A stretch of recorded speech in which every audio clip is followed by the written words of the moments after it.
বিহা। রাসূলুল্লাহ সাল্লাল্লাহু আলাইহি ওয়াসাল্লাম বলেন, এই দুনিয়ার কোন জায়গা, কোন জনপদে যদি কোরআনের মাহফিল হয়,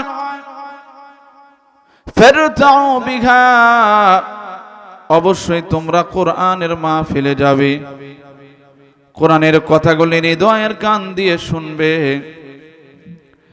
যেই সময়টুকু পর্যন্ত এখানে কোরআনের মাহফিল হবে, সেই সময়টুকু পর্যন্ত আমরা কেউ কুষ্টিয়া পাড়া এলাকার মানুষ না, আমরা কেউ পাঁচটি করের মানুষ না, আমরা কেউ সর্বকুলটিয়ার মানুষ না, আমরা কেউ মহিষ লুটিয়ার মানুষ না, আমরা সবাই বেহেশতের বাগানের মানুষ।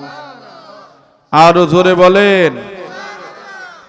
শুধু তাই না, এই মাহফিল শেষ করার পরে শেষ মোনাজাত দিয়ে আমরা যখন আমাদের পাদুখানাকে বাড়ির দিকে ফেরাবো, আমাদের পাদুখানাকে বাড়ির দিকে ফেরানোর আগে আল্লাহ সুবহানাহু ওয়া তাআলা আমাদের জীবনের সমস্ত গুনাহগুলি মাফ করে দেবে।